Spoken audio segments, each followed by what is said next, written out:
ഈ രാജ്യത്ത് വ്യോമയാന സുരക്ഷ അതിതീവ്രമായി വർദ്ധിപ്പിച്ചിരിക്കുകയാണ്. ATC, അതായത് എയർ ട്രാഫിക് കൺട്രോൾ സിസ്റ്റം പ്രവർത്തിക്കുന്നത് കാര്യക്ഷമമാണോ എന്ന് നോക്കുന്നത് ഉൾപ്പെടെയുള്ള കാര്യങ്ങൾ ഇപ്പോൾ റിസർച്ച് ആൻഡ് അനാലിസിസ് വിങ് ഉൾപ്പെടെ ഏജൻസികൾ കൃത്യമായി നോക്കുന്നുണ്ട്, മേൽനോട്ടത്തിലാണ്.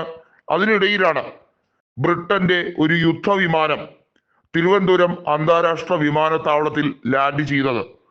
ശനിയാഴ്ച രാത്രി 9:30-ക്കാണ് ഇന്ത്യൻ സമയത്ത് ലാൻഡ് ചെയ്തത്.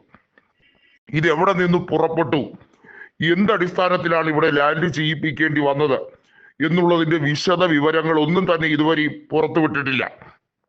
സുരക്ഷാ പ്രശ്നങ്ങൾ ഉൾപ്പെടെ മുൻനിർത്തിയാണ് ഈ കാര്യങ്ങൾ ഒന്നും തന്നെ പുറത്തുവിടാത്തത്.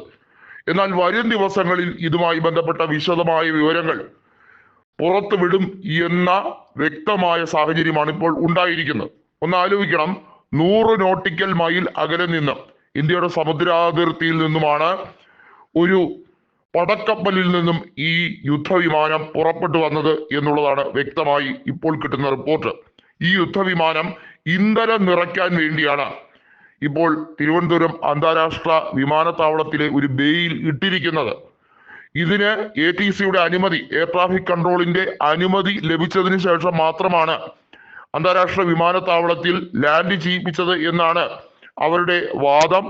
ബ്രിട്ടന്റെ വാദം വന്നിരിക്കുന്നത് നമുക്കറിയാം. അഹമ്മദാബാദ് വിമാനവുമായി ബന്ധപ്പെട്ട കാര്യം, അത് ലണ്ടനിലേക്ക് പോകുന്ന ഒരു വിമാനമായിരുന്നു. അതുമായി ബന്ധപ്പെട്ട് നിരവധിയായ UK പൗരന്മാരുടെ മരണം സംഭവിച്ചിരുന്നു. ബ്രിട്ടനെതിരെ പോലും വലിയ തോതിലുള്ള ഒരു ആക്രമണം വിദേശ ശക്തികളിൽ നിന്നും ഉണ്ടോ എന്നുള്ളത് അവരും സംശയിക്കുന്നുണ്ട്. കാരണം ഇന്ത്യയെ ആക്രമിക്കാനും അല്ലെങ്കിൽ ഇന്ത്യയെ വലിയ രീതിയിൽ താറടിക്കാനും ശ്രമിക്കുന്ന വിദേശ ശക്തികളുണ്ട്. ഡീപ് സ്റ്റേറ്റ് പോലുള്ള വിദേശ ശക്തികൾ വലിയ തോതിൽ ഇന്ത്യയുടെ സാമ്പത്തിക വളർച്ച, ഇന്ത്യയുടെ ആഭ്യന്തര ഉൽപാദന വളർച്ച, ഇതിലെല്ലാം അസൂയാവഹമായ നേട്ടം രാജ്യം കൈവരിക്കുമ്പോൾ അതിനോട് ശത്രുതാ മനോഭാവം പുലർത്തി സ്വയം നശിക്കുന്ന ചില രാജ്യങ്ങൾ ഇവിടെ ഉണ്ട്. ആ രാജ്യങ്ങൾ കൃത്യമായി ഏത് രീതിയിൽ ചിന്തിക്കുന്നു, ഏതൊക്കെയാണ് അവരുടെ ട്രാൻസാക്ഷൻസ് എല്ലാം കൃത്യമായി സസൂക്ഷ്മം വീക്ഷിച്ചു വരുന്നതിനിടയിൽ ഈ ഒരു യുദ്ധവിമാനം ഇവിടെ ഇറക്കിയതുമായി ബന്ധപ്പെട്ട് നിരവധിയായ ആശങ്കകൾ നിറഞ്ഞു നിൽക്കുകയാണ്. എന്നാൽ ഇത് വെറുതെ ഇറക്കിയതല്ല, ഇതിനു പിന്നിൽ കൃത്യമായിട്ടുള്ള ഉദ്ദേശമുണ്ട് എന്ന റിപ്പോർട്ടുകളും വരുന്നുണ്ട്. കാരണം ഇത് അടിയന്തരമായി ഇവിടെ തന്നെ ഇറക്കിയതിൽ, അതും തൊട്ടടുത്ത് വ്യോമസേനയുടെ വിമാനത്താവളം കൂടി ഉണ്ടെന്ന് ഓർക്കണം. അന്താരാഷ്ട്ര വിമാനത്താവളത്തിൽ നിന്നും അധികം ദൂരമില്ല വ്യോമസേന വിമാനപാതയിൽ.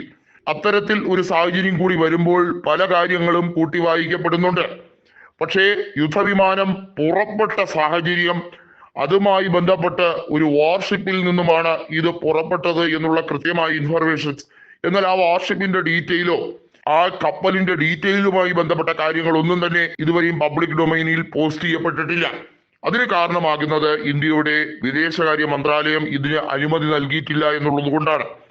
എന്നാൽ ഇതിനകത്ത് പറഞ്ഞിരിക്കുന്ന ഒരു കാര്യം, വലിയൊരു അട്ടിമറി സാഹചര്യം അഹമ്മദാബാദ് വിമാന അപകടവുമായി ബന്ധപ്പെട്ട് നടന്നിട്ടുണ്ടാകാം. ഇതുമായി ബന്ധപ്പെട്ട വിശദമായ അന്വേഷണങ്ങളാണ്.